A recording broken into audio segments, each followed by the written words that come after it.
Hey guys, Legendary Grimlock here, and today, as promised, it obviously is going to be some mixed up content. Maybe the next one's ecology, maybe the next one's superhero, or maybe the next one's another debunk. You never know. But today we're going to talk about the death battle that no one even cared about, and that's Android 18 versus Captain Marvel. You see, I haven't even seen a debunk or a correction video about this. Let me know if someone's done it, but I've looked it up and I've never seen like an accurate or even any video really discussing this. But let's really talk about why, starting off with Captain Marvel. Now, when it comes to the likability of characters, really how Death Battle does with both fandoms and likability here, Death Battle has this like weird thing with certain characters, but with Captain Marvel, this was a match he was bound to lose anyway. Captain Marvel has been a character that has always been in the spotlight, but no one's ever liked her. It's kind of like a character that's really shoved in everyone's faces. Yes, there are people who like her, but again, her image is tarnished. And this is because she's never really faced any repercussions for what she's done in Civil War II. She's put in such a spotlight to where people keep, or at least writers keep trying to have her on the levels of characters like Hulk, Thor, Doctor Strange, Blue Marvel, Gladiator, etc. But again, she's never going to reach that level. She's one of the, I wouldn't say one of the lower heavy hitters of the Marvel community. No, she's barely in the same bracket as characters like The Thing and Colossus to a degree here. You even have characters like She-Hulk stronger than her. You have a character that nobody liked at this point, and this was because of Civil War II. Civil War II was probably the comic that got everyone to hate Captain Marvel because everyone now saw her as kind of like the character that never got punished for this incident. You see, what Civil War II was about, and if you guys really want to, go read for yourselves and actually get a much more in-depth story for it.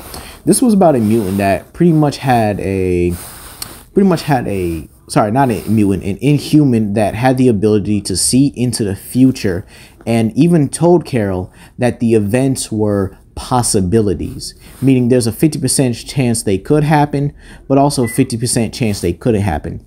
Carol kept going off the 50% chance that they could happen, and based off of one vision of Thanos coming to Earth, this actually got War Machine killed and She-Hulk hospitalized.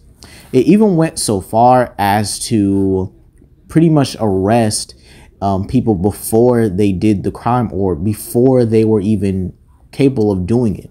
Even characters like Miles Morales, who, again, this would have been Hydra Captain America, so it's not too much of a bad thing. But again, what the story was about here was really about, should you be able to hold criminals accountable before they do it? But what if these heroes are going to commit something wrong even though they would never do such a thing? And Carol acted on it as pretty much like that over-the-top policewoman, you know, the one that couldn't control her emotions. She couldn't control her actions. She kept just going through it. And again, there's no likability to this.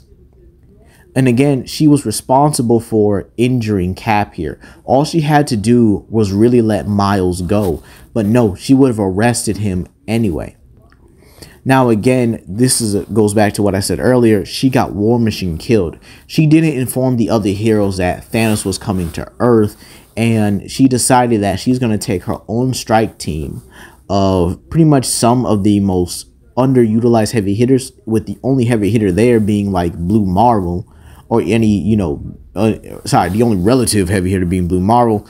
And this, yeah, they were able to capture Thanos. But again, like I said earlier, She-Hulk was hospitalized in critical condition, near death, while War Machine died. Rhodey died during that run. And when confronted about it, she doesn't even hold herself accountable. Even saying to Tony, "I forgive you." Like, what? Huh? You mean to tell me that despite the fact that you got his best friend killed and didn't bother telling anybody that the literal Sky Father of Death was coming to Earth, and you say you're forgiving him for rebelling against this nonsense about a possibility that wasn't even 100% certain.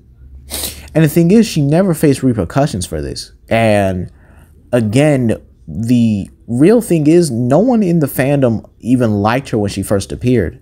How she gets her powers is because she didn't listen to the original Captain Marvel, who was a man, by the way. Didn't listen to the original Captain Marvel, who told her to stay behind while he was going on a mission. She sneaks on board without him knowing somehow. And again, she almost gets killed because of it, because she told him nobody tells her what to do. She was a headstrong idiot and just winded up getting powers.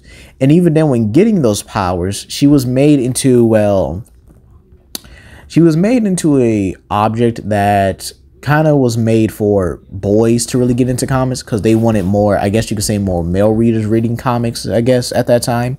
And again, that's where Miss Marvel and her outfit, you know, was at that point. And the thing is, the thing is, nobody forgave her for Civil War II. But yet she doesn't understand why nobody likes her. Nobody trusts her anymore. Yes, she's an Avenger. And yeah, they do, you know, trust her a little bit. But again, no one puts their full trust in her. And again, the original reason why she was made into Miss Marvel, or at least with that skimpy suit she had, was again to draw more male readers into comics. And again, yeah, it worked temporarily, but again, her personality rubbed off and nobody liked her really. She was headstrong, and in all honesty, she wasn't needed. We had people, or at least way more attractive and likable females like Spider-Woman, and we definitely had She-Hulk. I don't understand how they needed to bring more male readers in when She-Hulk and Spider-Woman were carrying.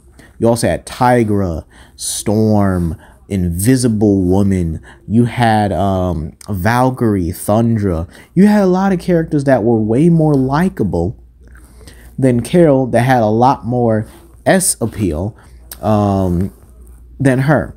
But now let's talk about Android 18 and how she had a much more favorable, you know, opportunity when it came to this debate, or at least this death battle. My apologies.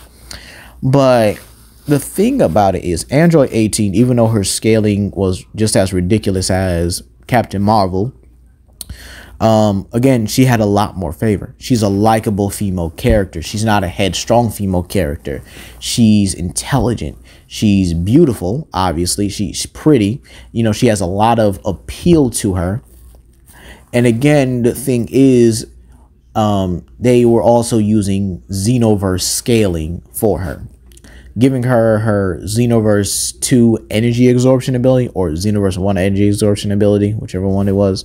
But again, you know, as you guys can see here, as the screenshot shows, they were giving her her Xenoverse hexes. So yeah, she was gonna win that no matter what. Xeno characters compete with Marvel and DC, Capcom, Transformer characters all the time. It's really a no if and or buts about it here.